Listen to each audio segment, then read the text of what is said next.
In this short video entitled Pond in a Bucket, you will see how to demonstrate several key pond characteristics in a setting suitable to most classrooms. To get started, you will need the following materials.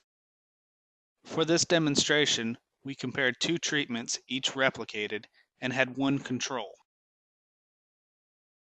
In addition to the buckets, which will serve as your pond, you will need several small plastic cups or beakers, baking soda, a sturdy ruler, a permanent marker, and a small amount of granular fertilizer. You will also need a balance with a tare function and a water quality kit for testing total alkalinity. To get started, first measure and mark the point which is 8 inches from the bottom of one bucket using your ruler and permanent marker. Once the bucket is marked, fill to the line using the water source of your choice.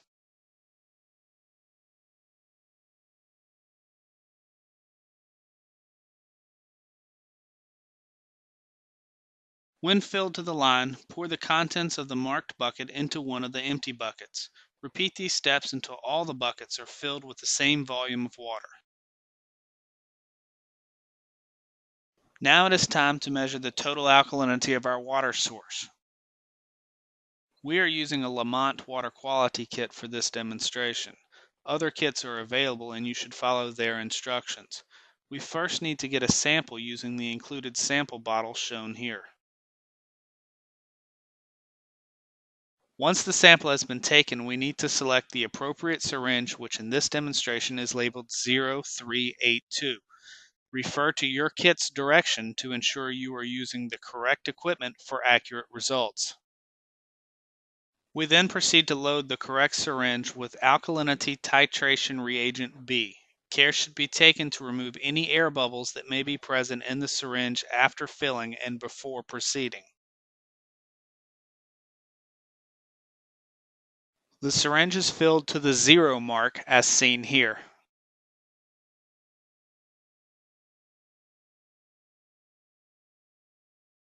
Now it is time to fill the test vial labeled 0608 to the 5 milliliter mark using sample water taken from our pond.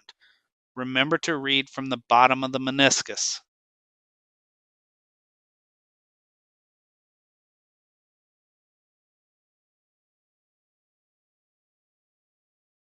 Next, we add 4 drops of the indicator solution. Remember, refer to your kit's specific instructions to ensure accurate results. Once the indicator solution has been added, the vial is capped and the solution is gently mixed. At this point, we have 5 milliliters of our sample water from the pond and have added 4 drops of indicator. It is now time to begin the titration. Using the syringe we loaded with alkalinity titration reagent B, we add 1 drop and then gently swirl the solution.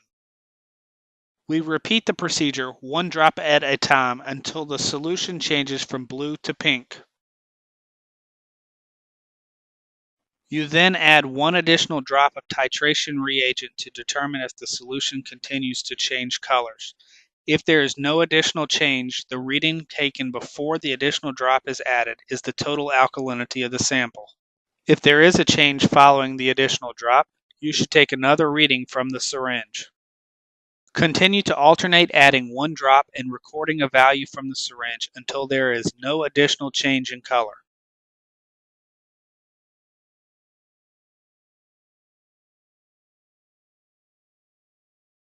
For our water source, the total alkalinity was measured to be 16 parts per million.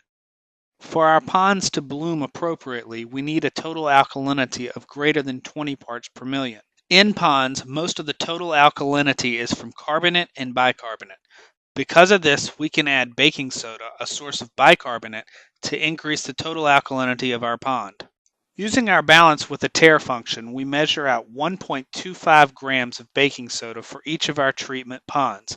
For this demonstration, the control is treated with bicarbonate.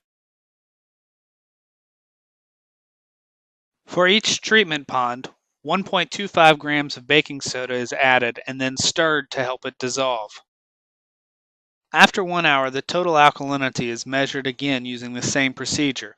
For our demonstration, the treatment pond's total alkalinity has increased from 16 parts per million to an average of 86 parts per million. At this level, the total alkalinity is sufficient to allow our pond to bloom appropriately. 24 hours after measuring and increasing the total alkalinity using baking soda as a bicarbonate source, it is time to fertilize our ponds. Once again, we will be using the balance with a tare function and a small vial or a plastic cup to weigh out 2¼ grams of granular fertilizer for the first set of pond treatments.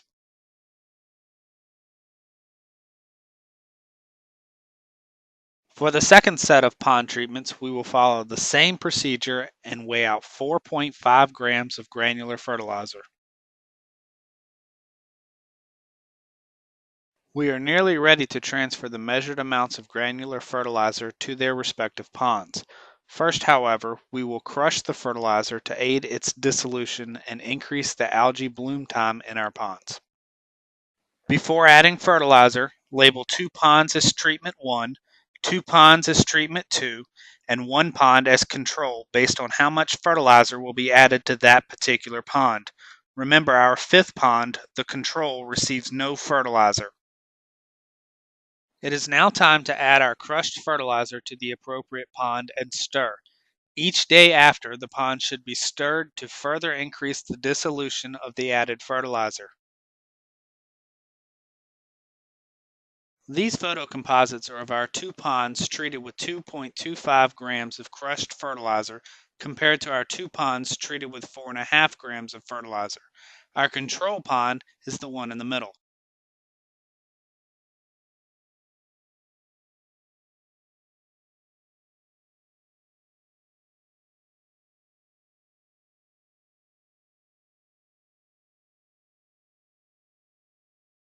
After 15 days, we decided to combine our ponds of like treatments and test for a number of characteristics seen in earthen ponds, including thermoclines, oxygen profiles, and Secchi depth. We first wanted to take a closer look at the relationship between photosynthesis and dissolved oxygen in ponds. The algae bloom we see in our pond is comprised of thousands of individual cells, one of which is represented here undergoing photosynthesis.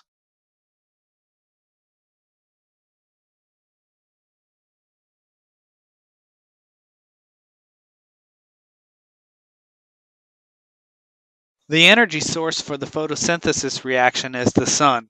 When combined with carbon dioxide and water, the algae cell will generate oxygen and sugar.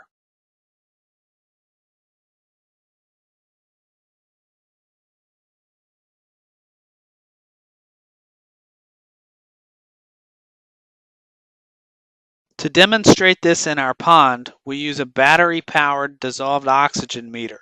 You could also use your water quality test kit.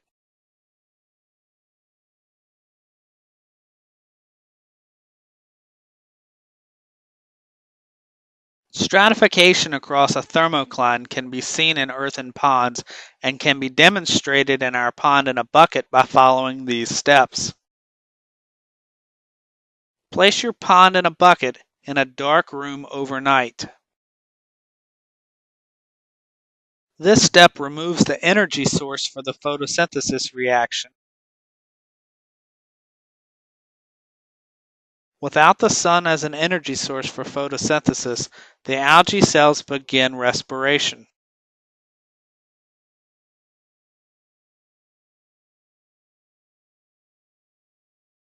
During respiration, the algae cells consume oxygen and produce carbon dioxide.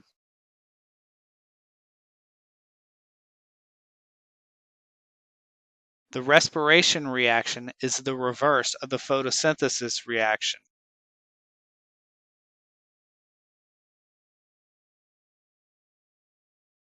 Now it's time to return our pond in a bucket to the sunlight. After a short period of time in the sunlight, the algae cells at the top of our pond in a bucket, representing the area near the surface of an earthen pond, will begin photosynthesis. In this area, a higher dissolved oxygen can be measured. If we lower the oxygen probe to the bottom of the bucket, representing the deeper pond water, lower oxygen levels are seen. Pay careful attention to the temperature readings in the lower right portion of the meter.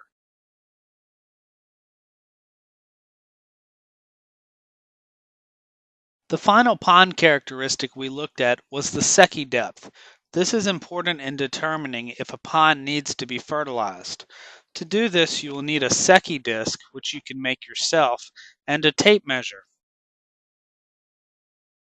By measuring how far down in the water column you can see a Secchi disc, we can estimate how dense the algae bloom is. This is important in making decisions about fertilization and the need for aeration.